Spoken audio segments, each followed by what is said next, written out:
지난 영상에서 설명드렸지만 지금 주식시장을 하락시킨 원인은 소비자 물가지수가 원래는 이렇게 떨어질 줄 알았는데 이게 치고 올라오면서 인플레이션 정점이 지금이 아닐 수도 있겠구나, 좀 늦춰질 수도 있겠구나 하면서 그러면은 기준금리를 미연준이 굉장히 빨리 올릴 수도 있겠구나 하는 이런 우려 때문에 주식시장이 많이 빠진 거죠. 그런데 소비자 물가지수에서 에너지와 식품 가격을 뺀 핵심 소비자 물가지수는 이렇게 반대로 가는, 이건 정점을 찍고 떨어지는 이런 흐름이 나왔죠. 보통은 이 두 가지가 거의 유사하게 움직이는데 이렇게 다른 움직임이 나온 건 가솔린 가격이죠. 가솔린 가격이 거의 20년간 최대치예요. 그래서 4.6달러 정도 이렇게 찍고 쭉 올라가는 이런 흐름이 나타난 거. 이 끝에를 보시면은 이미 수직으로 올라갔는데 보시면 5월 달에 더 수직으로 올라갔어요. 그래서 너무 많이 올라갔다, 이걸 알 수 있습니다. 그래서 이게 소비자 물가지수를 끌어올리는 원인인데, 그럼 뭐 너무나 당연하겠지만 주식시장이 반등을 하려면 결국에 유가가 지금처럼 계속 올라가는 게 아니라 좀 서서히 횡보를 하거나 좀 둔화되는 움직임이 나와야 주식시장이 어느 정도 좀 하락세를 멈추고 다시 반등할 수가 있겠죠. 그래서 미국 정부에서도 이것을 너무나 잘 알고 있기 때문에 정부에서 적극적인 대응이 필요한 시점이다, 제가 지난 영상에서 말씀을 드렸는데, 전일 로이터에 지금 보여드리는 뉴스 기사처럼 미국 석유 기업들의 초과이익에 대해서 21%의 높은 세금을 추가로 부과하겠다 하면서 유가 잡기에 제법 적극적으로 대책을 내놨습니다.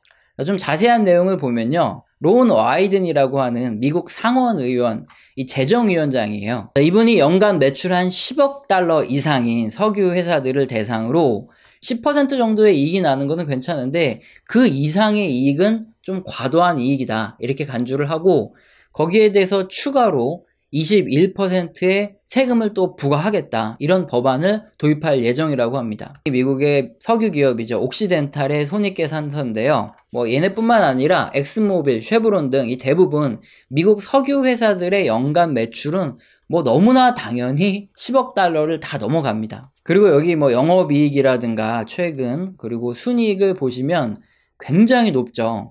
유가가 최근에 상승한 영향 때문에 이렇게 이익률이 높아진 것도 있고 보수적인 신규 투자를 할 수밖에 없어요. 그렇기 때문에 이렇게 이익률이 높은 건데, 대형 석유 기업들 대부분 당연히 올해 10% 이익은 훨씬 넘어갈 거기 때문에 추가로 과세되는 이 세금에 대해서 걱정을 할 수밖에 없는 이런 상황이죠. 푸른색이 옥시덴탈이고 노란색이 엑슨모빌인데, 지난 2020년 이 코로나 이후에 뭐 10월 이때까지도 엄청나게 많이 빠졌다가 최근에 반등해서 이렇게 올라가는 거예요.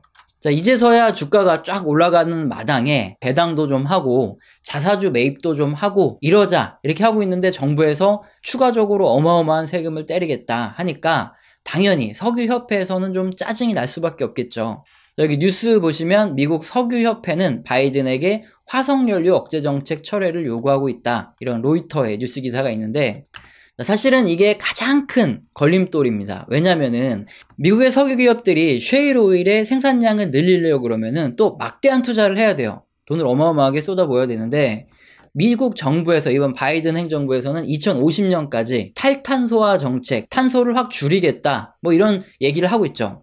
그렇게 점점 석유 사용량을 줄이다가 나중에는 뭐 제로로 만들겠다, 이 소리인데, 그렇다면 석유 기업들 입장에서는 어떻습니까? 어차피 지금 투자를 해서 공급량을 막 늘린다고 해봐야 시간이 지날수록 점점 탈탄소 정책 때문에 수요가 쭉 줄어드는 장기 추세가 나올 수밖에 없는 거죠. 그리고 당연히 가격도 떨어질 거고요. 그럴 바에는 아예 지금 같은 시기에 신규 투자를 최대한 줄여서 공급 조절을 미리 해놓는 게 나중에 어차피 수요가 계속 줄어드는 이런 상황에서도 장기적으로 적정한 이익을 내는데 오히려 유리하지 않겠느냐, 이렇게 생각하기 때문에 당장의 투자를 막 적극적으로 해서 공급량을 늘리지 않겠다, 이런 입장이죠. 그래서 뉴스처럼 석유협회에서는 일단 정부에서 이 화석연료에 대한 억제 정책이죠. 뭐 2050년까지 탈탄소 정책을 추진하겠다, 뭐 제로로 만들겠다, 이런 정책을 철회를 해줘야 석유 기업들은 우리가 또 신규 투자를 하고 공급량도 늘려서 지금 끝도 없이 올라가는 유가를 잡아주겠다, 이렇게 딜을 하고 있는 거예요. 그런데 바이든 행정부의 입장에서는 조금 어렵죠. 쉽지는 않아요. 왜냐,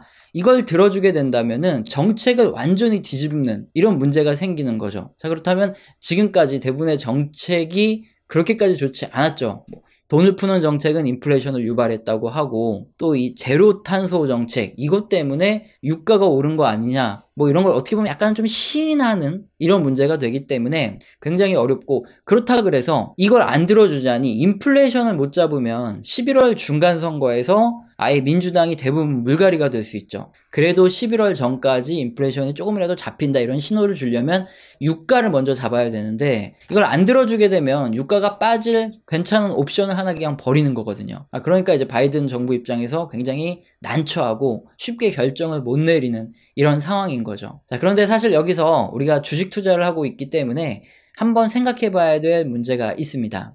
그림은 엑슨모빌의 주가인데요. 지난 2020년에 코로나 때도 최저점을 찍었지만 10월에도 최저점을 찍었어요. 자, 그때 왜 저점을 찍었냐? 이거를 우리가 봐야 되는데, 주식 시장은 미래를 예측하고 움직인다고 하고 투자자들도 지금보다는 미래를 더 전망하고 투자를 하죠. 그리고 또 다수의 전문가분들도 결국에는 그 미래를 보고 어떤 의견을 내놓으시죠. 근데 2020년 10월이죠. 요 구간에 엑슨모빌은 어떤 전망을 가지고 있었냐? 탄소 배출 더 늘려라. 시대 흐름에 역행하는 석유 공룡 엑슨모빌, 이렇게 적혀있는 뉴스 기사가 나오는데, 바이든 정책도 그렇고요. 탈탄소 정책을 하자 막 이렇게 으쌰으쌰 하고 있었고, ESG라는 단어가 굉장히 유행했었죠. 마찬가지로 다른 나라에서도 탄소 배출량을 어떻게든 줄이자 이렇게 노력을 하는 마당에, 그 당시 엑슨모빌 같은 경우에는 지금 석유 생산량이 부족하니까 좀 더 투자를 해서 석유 생산량을 늘리겠다 이렇게 했어요. 그랬더니 니네들은 탄소 배출량을 줄이려는 시대에 오히려 역행하는 이런 반사회적인 기업이다. ESG, 즉 사회적 책임 투자에 전혀 적합하지 않은 기업이다. 이런 평가를 받았죠. 그리고 당시에 전망이나 레포트 같은 걸 보면은 탈석유화 시대이기 때문에 앞으로 점점 엑슨모빌 같은 이런 기업들은 주가도 계속 하락하고 결국엔 역사의 뒤안길로 사라질 기업들이다. 이런 전망을 굉장히 많이 했어요. 자, 그런데 지금은 완전히 반대 상황이 펼쳐진 거죠. 여기 뉴스는 역시나 로이터의 기록적인 인플레이션에 직면한 이 바이든이 석유 회사를 질책하고 있다. 이런 뉴스 기사인데, 지금에 와서는 뭐라고 하고 있냐. 석유회사 니들이 투자를 안 하고 생산량을 안 늘리기 때문에 지금 유가가 이렇게 오르고 있는 거다. 그러니까 악마처럼 이익만 가져가려고 애쓰지 말고 제발 투자 좀 해라. 어마어마한 추가 세금을 때릴 거니까 다 투자해서 생산량 늘려라. 이 소리예요. 그런데 석유회사들 입장에선 좀 짜증나는 건 사실이에요. 생산량 더 늘리겠다 했다가 반사회적인 기업이라고 낙인 찍히고 오히려 욕만 뒤지게 먹고 투자해서 생산량 늘리지 말아라 이런 소리 하더니, 지금은 투자 안 해서 생산량 못 늘렸다고 인플레이션을 올리는 주범이 바로 니네들이다. 이렇게 하고 있으니까 어떻게 해도 이러나 저러나 그냥 석유회사들은 자기들의 생존을 위해서 뭔가 결정을 내린 것 뿐인데 나쁜 놈이 돼버리는 상황이죠. 자, 그런데 우리가 생각해 봐야 될 건 뭐냐면은 경제 지표나 정치 상황 등 이런 거시경제를 보고 투자하는 경우에 자칫 잘못하면은 큰 실수를 하나 할 수도 있는 게 있어요. 자, 요즘에 국제유가를 전망하면 사실상 경제 지표라든가 아니면 어떤 정치적인 뉴스 이런 것들을 봤을 때 좋은 소식은 없습니다. 그러니까 계속 올라갈 거다 이런 뉴스밖에 없다는 거예요. 그림은 미국의 석유 및 가스 이런 채굴 관련 가동률이거든요. 과거에 호황이었던 구간에 대부분 다 90 정도 이상의 가동률이 나왔습니다. 그런데 지금도 굉장히 호황이었는데 지금 올라서 이제 78%, 80% 이렇게 되고 있어요. 역사적으로 이렇게 호황 구간에 이렇게 가동률이 낮았던 적이 없다는 거죠. 그러니까 평균에도 못 미칠 정도로 너무 낮기 때문에 그래서 이제 유가가 올라가는 건데, 어쨌든 가동률을 100%로 올릴 수만 있다면 생산량이 늘어나니까 훨씬 좋은데 그렇게 하지 못하는 이유가 있습니다. 자, 바로 낮은 고용 상황인데요. 이 그림이 미국의 석유, 천연가스 등 이런 채광, 채굴 기업들의 인원의 고용 상황이에요. 여기 보시면은 역시나 인원의 고용도 거의 과거 호황 기간보다 역대급으로 낮습니다. 그러다 보니까 앞서 보여드린 대로 가동률이 이렇게 떨어질 수밖에 없고 공급이 쉽게 늘어나지 않는 이런 국면이 펼쳐지는 거죠. 그러면 대체 왜 이렇게 인력이 부족하냐? 다양한 추측이 가능하겠지만 인력들이 많이 은퇴를 했고요. 그리고 전체적으로 급여가 좀 많이 올랐죠. 그 다음에 최근 같은 경우에. 그럴 때 사람의 마음이 어떻습니까? 이렇게 힘들고 어렵고 위험한 이런 채굴 관련 일을 하려는 사람이 다른 쪽에 가도 그렇게 적지 않은 월급이 나오니까 이직을 하는 거죠. 좀 더 쉬운 일, 좀 더 안전한 일로 넘어가기 때문에 이렇게 인원을 구하기 힘든, 그래서 가동률이 떨어져 있는 이런 상황이 바로 석유, 천연가스 등에서 계속 나오고 있다는 거죠. 이런 공급 측면의 이야기만 딱 봐도 어떻습니까? 구조적으로 석유의 공급이 쉽게 늘어나긴 힘든 상황이겠다. 그러다 보니까 가격 상승은 지속되지 않겠느냐, 이런 결론을 내릴 수도 있거든요. 지금 다른 기업들은 실적이 좋아지지도 않고 주가도 다 떨어지는데 석유 기업들의 주가만 올라요. 그러니까 연초 대비해서도 그렇고 지난해부터 이렇게나 많이 올린 이런 석유 기업들 있죠. 이게 앞으로 더 오르지 않을까 하는 생각에 고점에 지금이라도 늦기 전에 더 사야지 하면서 투자를 하고 싶은 욕구가 굉장히 많이 생긴다는 거죠. 그런데 이거는 좀 테크니컬한, 즉 그 매매의 기술적인 부분, 어떻게 보면 확률 같은 건데, 특히 국제유가 같은 경우에는 글로벌 전체에서 이렇게 매매되는 자산이고, 수요와 공급도 이제 전 세계적인 수급이 맞아야지 거기서 가격을 예측할 수 있는데, 변수가 어마어마하게 많아요. 공급하는 곳도 여러 곳이고 수요처도 여러 곳이기 때문에 이 변수를 하나하나 다 체크할 수가 없다는 거고, 또 하나 정책도 순간적으로 어떻게 변할지 모르기 때문에 대다수가 국제유가가 앞으로 계속 오른다 그러는 국면에 떨어졌던 사례도 굉장히 많고, 반대로 모두 다 떨어진다고 했던 국면에 오른 이런 사례도 굉장히 많습니다. 그래서 이제 몇 가지 경제 지표라든가 이런 것만 의존하고 무턱대고 이렇게 석유 기업들의 주식을 사는 경우가 생길 수가 있는데, 지금 당장에 이게 앞으로 좀 더 갈 수도 있겠죠. 그런데 이게 시간이 지나고 나면 고점에 물렸던 이런 역사들이 굉장히 많다는 거죠. 모두 다 좋다 앞으로 더 갈 거다 했을 때가 최소한 어깨 위의 구간이었을 가능성이 굉장히 큰데, 이건 앞서서 설명드렸던 2020년 10월하고도 똑같아요.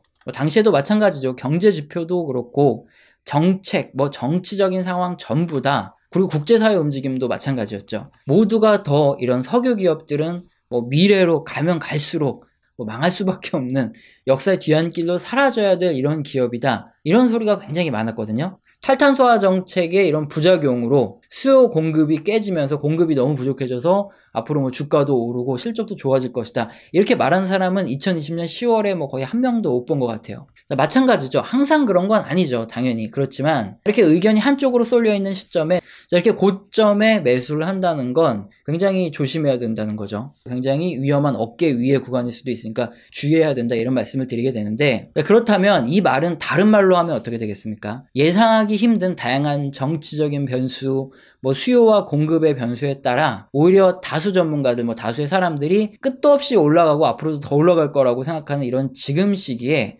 국제유가가 하락하는 이런 변동성이, 상하 변동성이 굉장히 클 수 있고, 어떤 경우라면 이렇게 점점 둔화되고 떨어지는 이런 경우도 나타날 수 있다는 거죠. 지금 인플레이션과 주식시장의 가장 중요한 게 바로 국제유가죠. 하지만 여기에 대해서 시원한 전망을 지금 못 해드리고 있죠. 누누이 강조드리지만 저도 국제유가를 맞춰보려고 굉장히 다수 경제지표들도 많이 찾아봤었고, 제가 아니라 유명한 애널리스트 분 자료도 계속 추정하고 보고 확인도 해봤는데, 절대적으로 국제유가를 맞출 수 있는 이런 경제지표는 없고, 아무리 유명한 원자재 전문가 애널리스트 분이라도 한두 번 맞추는 경우는 있는데 연속적으로 맞추는 경우는 거의 못 봤어요. 사실상 유가를 정확히 예측할 수 있는 방법도 없고 예측할 수 있는 사람도 없다는 거죠. 그래서 원래는 좀 명확한 의견을 드리는 게 맞추든 틀리든 그게 우리 채널의 의견인데, 이게 국제 유가를 예측해야 되는 부분이다 보니까 이 대응의 시나리오적인 부분, 알아야 될 부분, 이런 것들을 설명드릴 수밖에 없는 점 좀 양해를 부탁드리고요. 그럼에도 불구하고 지금 주식시장의 흐름에서 가장 중요한 건 국제 유가이기 때문에 어쩔 수 없겠죠.